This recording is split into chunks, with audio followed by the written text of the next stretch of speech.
Hello friends, എല്ലാവർക്കും good morning. അപ്പോൾ ചെമ്മനീർ പൂവിൻ്റെ ഇന്നത്തെ സൂപ്പർ ഹിറ്റ് വിശേഷത്തിലേക്ക് എല്ലാവർക്കും സ്വാഗതം. അങ്ങനെ നമ്മുടെ ഭാമ വന്ന് സത്യങ്ങൾ മുഴുവനും ഇവരോട് പറയുകയാണ് ശ്രുതി ഗർഭിണിയാണെന്ന്. അപ്പോൾ കുറേ സ്വീറ്റ്സ് ഒക്കെ ആയിട്ടാണ് ആ ഭാമ വന്നിരിക്കുന്നത്. കേട്ട് കഴിഞ്ഞപ്പോഴേക്ക് ചന്ദ്രയ്ക്ക് കലി വരികയാണ്. എത്രയും പെട്ടെന്ന് അവളെ കൂട്ടിക്കൊണ്ട് വരണമെന്ന് ഭാമ പറഞ്ഞു കഴിഞ്ഞപ്പോഴേക്കും ഒരിക്കലും നടക്കില്ല, നീ പോകാൻ നോക്ക് ഭാമ എന്ന് പറഞ്ഞപ്പോഴേക്കും രവി പറയുകയാണ്, ചന്ദ്ര നീ എന്തൊക്കെയാണ് പറയുന്നത്? നമ്മുടെ മകൻ്റെ കുഞ്ഞാണ് അവളുടെ വയറ്റിൽ കിടക്കുന്നത്. അപ്പോൾ പിന്നെ അവളെ നമുക്ക് കൂട്ടിക്കൊണ്ട് വരണ്ടേ? നീ ഇങ്ങനെ കടുംപിടുത്തം പിടിക്കുന്നത് വളരെ മോശമായ കാര്യമുണ്ട് ചന്ദ്രേ. സുധി, നീ പോയി അവളെ കൂട്ടിക്കൊണ്ട് വരണമെന്നും പറയാണ്. ശരിയാച്ചാ, എന്തായാലും എനിക്ക് അവളെ കൂട്ടിക്കൊണ്ട് വരണം, എൻ്റെ കുഞ്ഞെന്നൊക്കെ പറയണം. നിർത്തടാ, അവൻ്റെ ഒരു കുഞ്ഞ്, അവളെ ഈ വീടിനകത്തേക്ക് ഞാൻ കാലെടുത്ത് കുത്തിക്കില്ല. അവള് ഗർഭിണിയാണെന്നൊക്കെ പറയണ ചുമ്മാ കള്ളത്തരങ്ങളായിരിക്കും. ഇത് കേട്ട് കഴിഞ്ഞപ്പോഴേക്ക് ഭാമ കള്ളത്തരം എന്നുള്ള അവൾ പറഞ്ഞത് മുഴുവനും സത്യസന്ധമായ കാര്യങ്ങളാണ് ചന്ദ്രേ, അതൊക്കെ നീ വിശ്വസിക്കേണ്ട ആവശ്യമാണ്. അതെ ഭാമേ, നീ വിശേഷങ്ങൾ ഇവിടെ പറഞ്ഞല്ലോ, അറിയിക്കാനുള്ളത് മുഴുവൻ അറിയിച്ചല്ലോ. എങ്കിൽ നീ പോകാൻ നോക്ക്, നീ വീട്ടിലേക്ക്. ഇവിടുത്തെ കാര്യങ്ങൾ ഞാൻ നോക്കിക്കോളാം. അയ്യോ ചന്ദ്രേ, അപ്പം ഞാൻ സ്വീറ്റ്സ് കൊണ്ടുവന്നിരിക്കും, അതെല്ലാവർക്കും കൊടുക്കണ്ടേ? ഓ, അവള് ഗർഭിണിയായതിലേ ഇവിടെ ആർക്കും ഒരു സ്വീറ്റ്സും വേണ്ട, നീ കൊണ്ടുപോ നോക്ക് ഭാമേ, ഇറങ്ങിപ്പോ. അങ്ങനെ ഭാമയെ അവിടെ നിന്ന് ഇറക്കി വിടുക. അപ്പം അങ്ങനെ ഇറക്കി വിട്ട് കഴിഞ്ഞപ്പോഴേക്കും ഈ ശ്രുതി വന്ന് പറയണം, അമ്മേ ഏതായാലും ശ്രുതിയെ കൂട്ടിക്കൊണ്ടുവരണം. വേണ്ട, പോകണ്ടെന്ന് പറഞ്ഞാൽ പോകണ്ട. അമ്മ വന്നില്ലെങ്കിൽ വേണ്ട, ഞാൻ ഏതായാലും അവളെ കൂട്ടിക്കൊണ്ടുവരും. നിൽക്കട അവിടെ, നീ കൂട്ടിക്കൊണ്ടുവരുമോ? എങ്കിലൊന്നും എനിക്കൊന്ന് കാണണമല്ലോ. ശരി, നീ പോയി അവളെ കൂട്ടിക്കൊണ്ടുവാ. പക്ഷേ നീ അവളെ കൂട്ടിക്കൊണ്ട് ഈ പെരക്കാത്തോട്ട് വന്നു കഴിഞ്ഞിട്ടുണ്ടെങ്കിൽ ഞാൻ എൻ്റെ ജീവൻ അങ്ങോട്ട് അവസാനിപ്പിക്കും. പറഞ്ഞ മനസ്സിലായല്ലോ? ഇത് കേട്ട് കഴിഞ്ഞപ്പോഴേക്കും ശ്രുതി ആകെ പെട്ടുപോയൊരവസ്ഥയിലായിപ്പോണ്. ഞാൻ പറഞ്ഞത് കേട്ടല്ലോ, അവള് മഹാകള്ളിയാണ്. ഈ കുടുംബത്തെ മുഴുവനും പറ്റിച്ചവളാണ് അവള്. അവളെ ഈ വീട്ടിലേക്ക് കൂട്ടിക്കൊണ്ട് വരാനായിട്ട് ഞാൻ സമ്മതിക്കില്ലെന്ന് പറഞ്ഞാൽ സമ്മതിക്കില്ല. എന്നെക്കാളും വലുത് നിനക്ക് അവളാണെങ്കിൽ ശരി, നീ കൂട്ടിക്കൊണ്ട് വന്ന, പക്ഷെ നിനക്ക് പിന്നീട് അമ്മയുണ്ടാവില്ല. അമ്മയെന്ന് വിളിച്ചുകൊണ്ട് എൻ്റെ പിന്നാലെ വരാനും നിൽക്കരുത് എന്നും പറഞ്ഞുകൊണ്ട് ചന്ദ്ര പോവാണ്. ശ്രുതി ആകെ പെട്ടുപോയൊരവസ്ഥയായി പോവും. അപ്പോൾ ദേവിയാണെങ്കിലും മോനെ ശ്രുതി എന്ത് ചെയ്യാനാടാ, നിൻ്റെ അമ്മയെ എങ്ങനെ പറഞ്ഞ് തിരുത്താനാണ്? നിൻ്റെ അമ്മ അത്രയ്ക്കും വലിയ വാശിയിലിരിക്കുകയാണ് അച്ഛാ. നാലച്ഛ, സങ്കടം സഹിക്കാൻ പറ്റുന്നില്ല അച്ഛ, എൻ്റെ കുഞ്ഞല്ല അച്ഛ എന്നൊക്കെ ഇങ്ങനെ പറയാം. അപ്പോൾ പിന്നീട് കാണിക്കുന്നത് നമ്മുടെ ശ്രുതിയെയും അതേപോലെ തന്നെ മീരയാണ്. അപ്പോൾ ശ്രുതി ഇങ്ങനെ വിഷമിച്ചിരിക്കുക. അപ്പോൾ മീര വന്ന് ചോദിക്കണം, എടീ നീ ഇതുവരെ ആൾ വിളിച്ചില്ലല്ലോ, എന്താ വിളിക്കാത്തത്? ഇനി ബാമാൻ്റെ പറഞ്ഞിട്ടുണ്ടാവില്ലേ, ബാമാൻ്റെക്ക് വല്ല പേടിച്ചിരിക്കുകയായിരിക്കോ എന്നൊക്കെ ചോദിച്ചപ്പോഴേക്കും ശ്രുതി പറയാം, ചിലപ്പോൾ അങ്ങനെ ആയിരിക്കും. ബാമാൻ്റെ ചിലപ്പോൾ പറഞ്ഞിട്ടുണ്ടാവില്ല, ചിലപ്പോൾ പറഞ്ഞെന്ന് മാത്രമല്ല, ചിലപ്പോഴേ വേറൊരു കാര്യമുണ്ട്, നീ പറയുന്നത് മുഴുവനും പച്ചക്കള്ളോണെന്നൊക്കെ അവരൊക്കെ വിചാരിച്ചിട്ടുണ്ടാവും. അതുകൊണ്ടാണ് നിന്നെ അന്വേഷിക്കാനും അല്ല നിന്നെ വിളിക്കാനും അങ്ങോട്ട് വരാത്തത് ആരും. അതായിരിക്കും സംഭവിച്ചിട്ടുണ്ടാവുക. അങ്ങനെയാണെങ്കിൽ ഒരു പണിയുണ്ട് നമുക്കേ, ദേവുവിനെ കൊണ്ടൊരു പണി. ദേവു ജോലി ചെയ്യുന്ന ആ ഹോസ്പിറ്റലിലേക്ക് നമ്മൾ കയറി ചെല്ലണം. എന്നിട്ട് എന്ത് ചെയ്യാനായിട്ട്? അപ്പോൾ ദേവുവിൻ്റെ മുന്നിൽ കൂടി തന്നെ നമ്മൾ നടക്കണം. അപ്പോൾ ദേവു ചോദിക്കും, എന്താ വന്നത്, എന്തിനു വേണ്ടിയാണ് വന്നതെന്നൊക്കെ ചോദിക്കുമ്പോൾ ഞാൻ പ്രഗ്നൻ്റ് ആണെന്നും അതുപോലെ തന്നെ ഡോക്ടറെ കാണാൻ വേണ്ടി വന്നാണെന്നൊക്കെ ദേവുവിൻ്റെ മുന്നിൽ അങ്ങോട്ട് പറയണം. പിന്നീട് ദേവു നോക്കിക്കോളും എല്ലാ കാര്യങ്ങളും. ദേവേ പറയേണ്ടവരോട് പറഞ്ഞോളും. ദേവു പറഞ്ഞാൽ രേവതിയൊക്കെ വിശ്വസിക്കും. അങ്ങനെ രേവതി അവരോടൊക്കെ പറഞ്ഞോളും. അപ്പോൾ എനിക്ക് ആ വീട്ടിലേക്ക് കയറി ചെല്ലാനായിട്ട് നിഷ്പ്രയാസം സാധിക്കുമെന്നും പറയാണ്. ഇത് കേട്ട മീരയാണെങ്കിൽ നിന്നെ സമ്മതിക്കണം കേട്ടോ, നീ ഓരോരോ കള്ളത്തരങ്ങൾ ഓരോരോ ദിവസങ്ങൾ കൂട്ടിക്കൂട്ടി വരികയാണല്ലോ എൻ്റെ ശ്രുതി, ഇതൊക്കെ എവിടെ കൊണ്ട് നീ അവസാനിപ്പിക്കും എന്നൊക്കെ ഇങ്ങനെ പറയുകയാണ് നമ്മുടെ മീര. അങ്ങനെ പിന്നീട് കാണിക്കുന്നത് നമ്മുടെ അച്ചമ്മയാണ്. അപ്പോൾ ആ അച്ചമ്മയാണെങ്കിൽ ഈ വർഷയെ ഉപദേശിച്ചുകൊണ്ടിരിക്കുകയാണ്. അതേ, മോളുടെ വയറ്റിലൊരു കുഞ്ഞുണ്ടല്ലോ, അപ്പോൾ ആ കുഞ്ഞിന് വേണ്ടുള്ള കാര്യങ്ങളൊക്കെ ചെയ്യണം. നല്ല കഥകൾ കേൾക്കണം, നല്ല പാട്ട് കേൾക്കണം ഏട്ടോ ശ്രീകാന്തേ, ഇതെല്ലാം ചെയ്യിപ്പിക്കണേ. നല്ല പാട്ട് കേൾക്കുകയും കഥ പറഞ്ഞു കൊടുക്കുകയും ഒക്കെ ചെയ്യണം. ഇതൊക്കെ കേട്ട് വേണം കുഞ്ഞുങ്ങൾ വളരാനായിട്ട് വൈകില്ല. അപ്പോൾ അവർ ഭയങ്കര സന്തോഷത്തോടു കൂടി തന്നെ നല്ല പ്രസാദമുള്ള മുഖത്തോടു കൂടിയേ തന്നെയായിരിക്കും വളരാനായിട്ട് പോകുന്നത് എന്ന് അച്ഛമ്മ പറയാം. അപ്പോൾ നമ്മുടെ അച്ഛമ്മയുടെ വർഷ ചോദിക്കുകയാണ്, അപ്പോൾ പ്രസവിക്കുമ്പോൾ വേദന ഉണ്ടാവോ? വേദന ഇല്ലാതിരിക്കാൻ വേണ്ടി ഈ നെല്ലടിച്ചാൽ മതിയോ? നെല്ലടിച്ചുകൊണ്ടൊന്നും ഒരു കാര്യമില്ല. വേദന എന്ന് പറഞ്ഞ വേദന ഉണ്ടാകും. വേദനിക്കാതെ ആർക്കെങ്കിലും പ്രസവിക്കാനായിട്ട് പറ്റുമോ? വേദന എന്ന് പറഞ്ഞാലേ പറഞ്ഞറിയിക്കാൻ പറ്റാത്ത വേദനയായിരിക്കും. അത് അനുഭവിച്ച് തന്നെ അറിയണം, അല്ലാതെ വേറൊരു രക്ഷയില്ല. അപ്പം അച്ചമ്മയുടെ നാവിൽ നിന്ന് ആ ഒരു സംസാരം കേട്ട് കഴിഞ്ഞപ്പോഴേക്കും വർഷം നേരെ ശ്രീകാന്തിനെ കണ്ണും പിടിച്ച് നോക്കുകയാണ്. അപ്പോൾ ശ്രീകാന്താണെങ്കിൽ അച്ചമ്മ വന്നിട്ടൊന്നും കഴിച്ചില്ലല്ലോ അച്ചമ്മ പോയി ഭക്ഷണം കഴിക്കുക അച്ചമ്മ, ഒന്ന് പോടാ, എനിക്ക് ഭക്ഷണമൊന്നും വേണ്ട, ഞാൻ എൻ്റെ കൊച്ചിനോടൊപ്പം ഇവിടെ ഇരിക്കാൻ വേണ്ടി വന്നത്. ഞാൻ അവളോട് ഓരോ കാര്യങ്ങളും പറഞ്ഞ് ഉപദേശിക്കട്ടേന്നേ. നീ നിന്റെ പാട് നോക്കി പോ ശ്രീകാന്തേ. അപ്പോൾ വീണ്ടും അച്ഛമ്മ പറയാണ്, അതേ മോളെ, ഇതൊക്കെ നല്ല വേദനയായിരിക്കും. പക്ഷെ ആ കുഞ്ഞിനെ നമ്മളുടെ കയ്യിലേക്ക് കിട്ടിക്കഴിയുമ്പോഴേ സകല വേദനകൾ നമ്മൾ മറന്നുപോകും. അത്രയ്ക്കും നല്ലൊരു അനുഭവമല്ലേ നമുക്ക് ഉണ്ടാകാനായിട്ട് പോകുന്നത് എന്നൊക്കെ പറഞ്ഞ് എപ്പോഴും ദൈവം ഈ അച്ഛമ്മ ചുമ്മാ വഴി ഇതാക്കുമല്ലോ, എല്ലാം കുളമൊക്കെ തോന്നുന്നല്ലോ, ഇവളോട് ഓരോ കാര്യങ്ങളും പറഞ്ഞുകൊണ്ട് നിൽക്കുകയാണല്ലോ എന്നൊക്കെ പറയാം. അപ്പോൾ നമ്മുടെ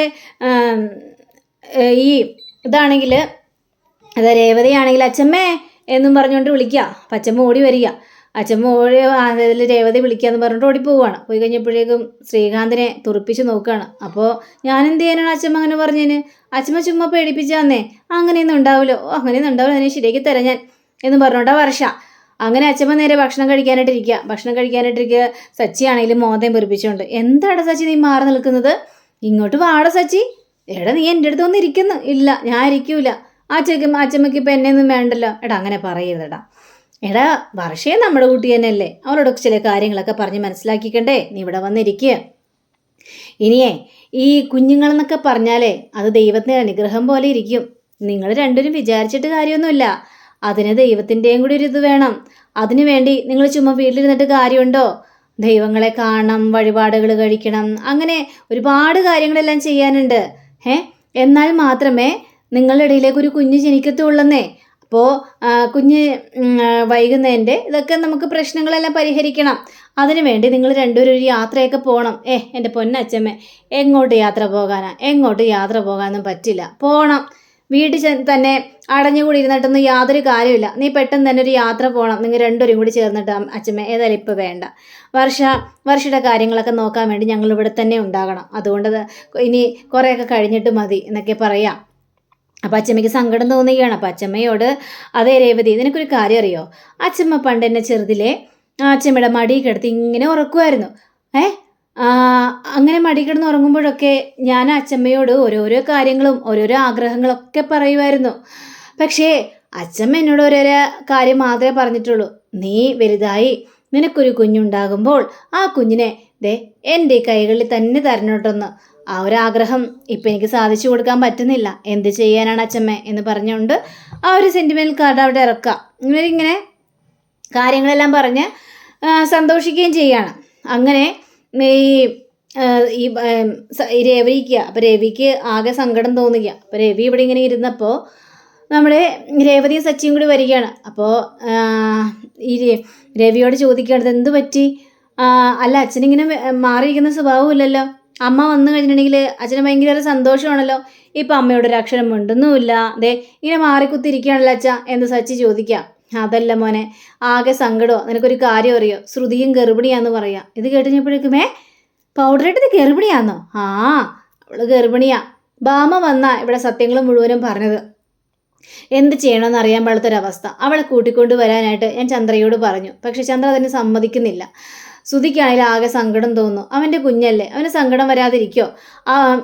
നിൻ്റെ അമ്മയോടൊക്കെ പറഞ്ഞിട്ട് എന്ത് കാര്യമാണ്. പക്ഷേ എങ്കിൽ പിന്നെ നമുക്ക് അച്ഛമ്മയോട് പറഞ്ഞാലോ എന്നൊക്കെ ചോദിക്കുകയാണ്. അച്ഛമ്മയോട് പറയാനും സമ്മതിക്കുന്നില്ല. അച്ഛമ്മയോട് പറഞ്ഞു കഴിഞ്ഞില്ലെങ്കിൽ അവൾ ഈ കുടുംബത്തിൽ നിന്ന് ഇറങ്ങി പോകുന്ന പറഞ്ഞത്. ഏതൊക്കെ സംഭവിച്ചാലും ശ്രുതിയെ ഈ വീട്ടിലേക്ക് കൂട്ടിക്കൊണ്ട് വരില്ലെന്ന് തന്നെയാണ് ഉറപ്പിച്ച് പറഞ്ഞിരിക്കുന്നതെന്നും പറയാം. ഇത് കേട്ട് കഴിഞ്ഞപ്പോഴേക്കും നമ്മുടെ രേവതിക്കും ആകെ സങ്കടം തോന്നിയാണ്. അച്ഛൻ അങ്ങനെ പറഞ്ഞിട്ട് കാര്യമുണ്ടോ അച്ഛാ? നമ്മുടെ കുടുംബത്തിലെ കുഞ്ഞല്ലേ, അപ്പം നമുക്ക് കൂട്ടിക്കൊണ്ട് വരണ്ടേ എന്നൊക്കെ ചോദിക്കണം. അത് തന്നെ ഞാൻ പറഞ്ഞത്. നമുക്കത് അച്ഛമ്മയോട് പറഞ്ഞാലോ? ഇത് കേട്ടത് നിന്ന് ചന്ദ്രക്ക് ദേഷ്യം വരികയാണ്. അപ്പം ചന്ദ്ര നേരെ അങ്ങോട്ട് ഓടി ചെന്നിട്ട് പറയുകയാണ്, നിങ്ങളെന്താ അപ്പം എന്നെ ധിക്കരിച്ചുകൊണ്ട് അവളെ ഈ വീട്ടിലേക്ക് കയറ്റിക്കൊണ്ട് വരാനാണോ? ഞാൻ പറഞ്ഞതുപോലെ തന്നെ ചെയ്യും. പിന്നെ നിങ്ങൾക്ക് എന്നെ ജന്മത്ത് കാണാനായിട്ട് സാധിക്കില്ല. ആ പെരിങ്കള്ളിയെ ഈ വീട്ടിലേക്ക് കയറ്റിക്കൊണ്ട് വരരുത്. ചന്ദ്ര, നീ ഇങ്ങനെ പറയത് ചന്ദ്ര, ശ്രുതി ഗർഭിണിയല്ലേ? ആര് പറഞ്ഞ് ഗർഭിണിയാന്ന്? അവളത് വായെടുത്ത കള്ളത്തരം മുഴുവനേ പറയുള്ളൂ. അവൾ ഗർഭിണിയൊന്നുമല്ല. ഈ വീട്ടിലേക്ക് കയറിക്കൂടി പറ്റാൻ അവൾ ചെയ്ത ഒരു നാടകമാണിത്. അല്ലാതെ അവൾ ഗർഭിണിയൊന്നുമല്ല. അവൾ ഈ വീട്ടിലേക്ക് കൂട്ടിക്കൊണ്ട് വരരുത്. വന്നു കഴിഞ്ഞിട്ടുണ്ടെങ്കിൽ പിന്നെ ഞാൻ ഈ വീട്ടിലുണ്ടാവില്ല എന്ന് പറഞ്ഞുകൊണ്ട് ചന്ദ്ര പോയി കഴിഞ്ഞപ്പോഴേക്കും രവിയാണെങ്കിൽ സങ്കടപ്പെട്ടിരിക്കുക. അപ്പോൾ ഈ സച്ചി എന്ന് പറയുകയാണ്, അച്ഛാ ഇനി അതൊക്കെ വിട്ടേര്. നമുക്ക് ഏറ്റവും വലുത് നമ്മുടെ അമ്മയല്ലേ. അപ്പോൾ അമ്മയെ ഈ കുടുംബത്തിൽ നിന്ന് പറഞ്ഞയച്ചു കഴിഞ്ഞാൽ എന്തായിരിക്കും സംഭവിക്കാനായിട്ട് പോകുന്നത്? അതുകൊണ്ട് ഇപ്പം അമ്മ പറഞ്ഞ പോലെ സത്യമാണെങ്കിലോ, പൗഡറെടുത്ത് നമ്മളോട് കള്ളം പറയുകയാണെങ്കിലോ, അവൾ പറയുന്ന കള്ളമൊന്നുമല്ല. എടാ, ഇങ്ങനെയുള്ള കാര്യങ്ങളൊക്കെ കള്ളം പറയാനോട് സാധിക്കോടാ? ആ ഭാമ വന്നല്ലേ ഈ കാര്യങ്ങൾ മുഴുവനും പറഞ്ഞത്. ഇനി ശ്രുതി ഗർഭിണിയാണെങ്കിൽ അവളോട് നമ്മൾ ചെയ്യുന്നത് ഏറ്റവും വലിയ ചതിയായിരിക്കില്ലേ മോനെ എന്ന് സംസാരിക്കുകയാണ്. പിന്നീട് കാണിക്കുന്നത് നമ്മുടെ സുധിയാണ്. അപ്പോൾ സുധിയാണെങ്കിൽ ടെറസിൻ്റെ മുകളിൽ നിന്ന് ഇങ്ങനെ ആലോചിക്കുക, എൻ്റെ ദൈവമേ, അച്ഛമ്മയോട് സത്യങ്ങൾ മുഴുവനും പറഞ്ഞാലോ, അല്ലെങ്കിൽ എൻ്റെ കുഞ്ഞിനെ എനിക്ക് നഷ്ടപ്പെടും, എൻ്റെ കുഞ്ഞ് ഈ വീട്ടിൽ വേണം, ശ്രുതിയെ ഇങ്ങോട്ട് കൂട്ടിക്കൊണ്ട് വന്നാൽ മാത്രമേ എനിക്കിനി കുഞ്ഞിനൊത്ത് ജീവിക്കാനായിട്ട് സാധിക്കുകയുള്ളൂ, അച്ഛമ്മയോട് സത്യങ്ങളെല്ലാം പറഞ്ഞാലോ, അങ്ങനെയൊക്കെ ഇങ്ങനെ ആലോചിച്ചുകൊണ്ടിരിക്കുക. അപ്പോൾ നമ്മുടെ അച്ഛമ്മ വരിക. അപ്പോൾ അച്ഛമ്മ വന്നിട്ട് സുധി എന്നും വിളിച്ചുകൊണ്ട്. അപ്പോൾ ചന്ദ്ര വന്നിട്ട്, എന്താ അമ്മേ, സുധി എവിടെ? അവൻ റൂമിനകത്തുണ്ടാവും. അവൻ എന്തിനാ എപ്പോഴും റൂമിനകത്ത് അടച്ചു മൂടിയിട്ടിരിക്കുന്നത്? അവനിങ്ങോട്ട് വിളിക്കുക എന്നിങ്ങനെ പറയാം. അപ്പോൾ അല്ല, ശ്രുതി വിളിച്ചായിരുന്നു? ആ അമ്മേ, അവൾ വിളിച്ചോ? എന്നിട്ട് എന്നോട് സംസാരിക്കാൻ ഫോൺ എന്താ തരാതിരുന്നതെന്ന്? അത് പിന്നെ അമ്മ, അവൾ ഭയങ്കര തിരക്കായിരുന്നു, അമ്മയെ പിന്നീട് വിളിച്ചോളാന്ന് അവൾ പറഞ്ഞു, അതുകൊണ്ടാണ് പിന്നെ ഫോൺ തരാതിരുന്നത്.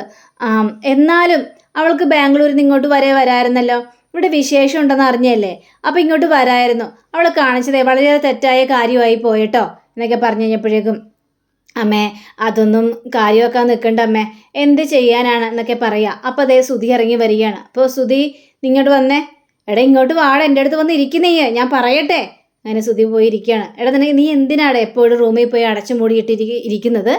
നിനക്ക് വേറെ ഒരു പണിയില്ലേടാ എന്നൊക്കെ ചോദിക്കുമ്പോൾ നമ്മുടെ സുധിയാണെങ്കിൽ അമ്മയെ ഒന്ന് നോക്കുക. അപ്പം അമ്മ ഇങ്ങനെ തലയാട്ടി കാണിക്കുന്നുണ്ട്. അപ്പോൾ സുധി മനസ്സ് ചിന്തിക്കുകയാണ്, അച്ഛമ്മയോട് പറഞ്ഞാലോ, ശ്രുതി ഗർഭിണിയാണെന്നുള്ള കാര്യം അച്ഛമ്മയോട് പറഞ്ഞാലോ എന്നിങ്ങനെ ആലോചിക്കുക. അപ്പം അങ്ങനെ ഞാൻ കാണിച്ചുകൊണ്ടാണ് നമ്മുടെ ഇന്നത്തെ റിവ്യൂ ഇവിടെ അവസാനിച്ചിരിക്കുന്നത്. അടുത്ത റിവ്യൂവിനെ കാത്തിരിക്കുക, സബ്സ്ക്രൈബ് ചെയ്യുക. എല്ലാവർക്കും നല്ലൊരു ദിനം ആശംസിക്കുന്നു. നമസ്കാരം. Thank you. ബൈ.